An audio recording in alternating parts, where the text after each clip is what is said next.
નમસ્કાર ખેડૂત મિત્રો, આજે આપણે આ વિડીયોની અંદર વાત કરીશું કે 60 દિવસથી લઈ અને 150 દિવસથી પાકતી વેરાયટી વિશે.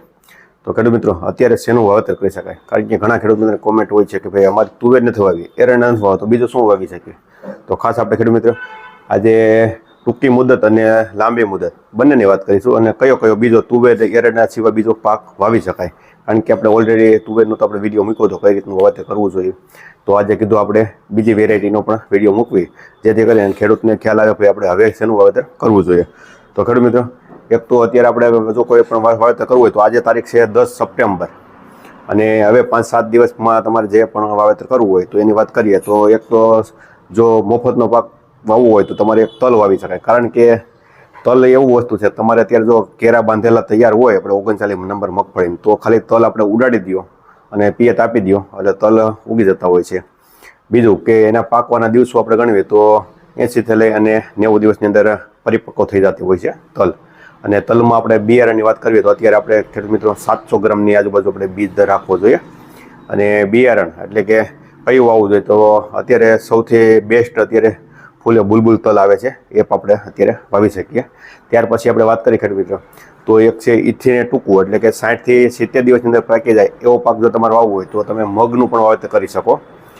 અને મગની વાત કરીએ તો એને કઈ રીતે વાવવા જોઈએ તો ખેડૂત મિત્રો, તો આપણે એક કેરાની અંદર આપણે 4 ઓળ કરી અને અત્યારે વાવેતર કરવું જોઈએ. અને બીજ દરની ખેડૂત મિત્રો વાત કરીએ તો અત્યારે મારી દ્રષ્ટિએ 2.5 કિલોની આજુબાજુ આપણે બીજ દર રાખવું જોઈએ. અને કયું બિયારણ વાવવું જોઈએ તો ફૂલે હરિત કરીને પણ વેરાયટી એક સારી આવે છે, એ પણ તમે મગની અંદર વાવી શકો. અને અથવા તમારા ઘરના સારા હોય એ પણ તમે વાવી શકો. બીજું કે એની પછી એટલે કે એથી લેટ પાકતો વેરાયટી વાવી હોય તો શું વાવી શકાય તો ખેડૂત મિત્રો, તો એની વાત કરીએ તો એક અડદ પણ વાવી શકો. તો અડદ અત્યારે ક્યાં વાવાય એને ખેડૂત મિત્રો ખાસ તમે ધ્યાન રાખજો. કારણ કે ઘણા અડદ એવા હોય છે કે આપણે વાવીએ તો આપણે ઉત્પાદનમાં ન આવતું હોય. તો એની વાત કરું ખેડૂત મિત્રો, તો અત્યારે તમારે જો કોઈ પણ અડદનું વાવેતર કરવું હોય તો તમારે રૂવાટી વગરના વાવવા પડે.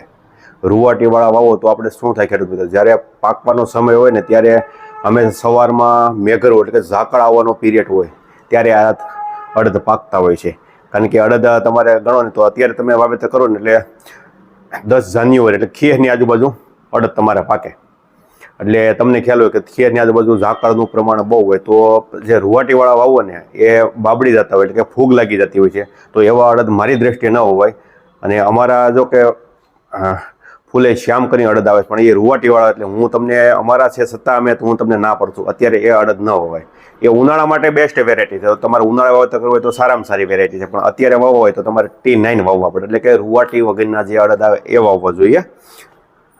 ત્યાર પછી ખેડૂત મિત્રો આપણે વાત કરીએ કે લેટ પાકતો એટલે કે અમારે જો કે શિયાળું પછી કાંઈ વાવેતર જ નથી કરવું તો શું વાવાય તો મારી દ્રષ્ટિએ એમાં અજમા પણ વાવી શકાય. અને સાવ મફતનો પાક, એટલે મફતનો પાક તમે કીધું એટલે કે મફત એટલે સાવ મફત ન થઈ જાય પણ મતલબમાં નહિવત ખર્ચો આવતો હોય તો એ છે અજમામાં. અને અજમામાં બીજ દર ખેડૂત મિત્ર ગણીએ તો આપણે 16 ગુઠાના વીઘે 200 ગ્રામ બીજ દર રાખવાનું હોય છે. એટલે તમે સમજી શકો કે બીજનો બહુ કઈ કિંમત ન થાય. અને બિયારણ કયું વાવવું તો કે સારી ગુણવત્તાવાળું, એટલે કે કોઈ પણ જગ્યાએ તમે લ્યો સારી ગુણવત્તા અથવા થોડું નબળું હોય તો આપણે સુપડે ઝાટકી અને સારી ક્વોલિટી બનાવીને એનું વાવેતર કરી શકાય છે. બીજું કે એને અત્યારે માનો કે તમે 5-7 દિવસની અંદર તમે વાવો તો એ ક્યારે પાકે, કારણ કે ખેડૂત મિત્રને એ પણ જોવું જોઈએ કે ક્યારે પાકે. તો 15 ફેબ્રુઆરીની આજુબાજુ એ પાકે, એટલે કે 5.5 થી 5.5 મહિને અજમા પાકતા હોય છે. ત્યાર પછી ખેડૂત મિત્રો અત્યારે તમારે જો પડવું તૈયાર હોય અને તો તમને રોપ મળે તો તમે અત્યારે ડુંગળીનું પણ વાવેતર કરી શકો. અને જો તમે રોપ લઈ અને જો છોપીને તમે વાવેતર કરો તો 3-3.5 મહિનાની અંદર ખેતર ખાલી થઈ જતું હોય છે. અને અથવા તમારે જો છાટણી એટલે કે આપણે દંતાળથી જો ડાયરેક્ટ બીજ નાખવું હોય તો એ પણ તમે વાવેતર કરી શકો. અને એનો પાકવાનો સમય ગણો તો 5 થી 5.5 મહિના લેતા હોય, એટલે કે એ પણ આપણે 15 ફેબ્રુઆરીની આજુબાજુ ડુંગળી પાકે.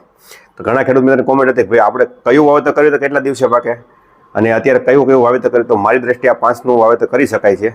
અને જો તમે તલનું વાવેતર કર્યું હોય તો તમારે 10 જાન્યુઆરી આજુબાજુ તલ અત્યારે વાવો તમે 80-85 દિવસ 90 દિવસના, તો એ 10 જાન્યુઆરીની આજુબાજુ પાકી જતા હોય છે.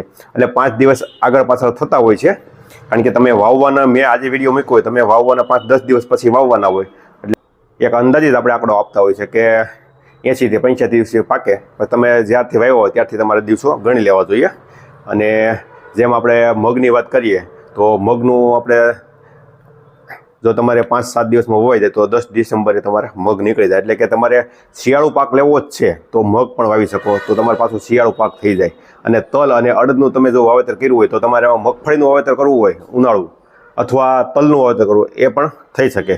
તો ઘણા ખેડૂત મિત્રોની કોમેન્ટ હતી કે ભાઈ આપણે 2-3 પાણ મળ્યા હોય તો શું વાવી શકાય, તો તમે આ બધા પાકના દિવસો જોઈ અને તમે વાવેતર કરી શકો. તો આજે આપણે આ ટૂંકો વિડીયો બનાવી અને જેથી કરીને ખેડૂતોને પ્રોપર માહિતી મળે કે આપણે શેનું વાવેતર કરવું જોઈએ. તો મારી દ્રષ્ટિએ આ 5 વસ્તુનું વાવેતર કરી અને સારું ઉત્પાદન લઈ શકીએ. બસ આજે આટલું. નમસ્કાર.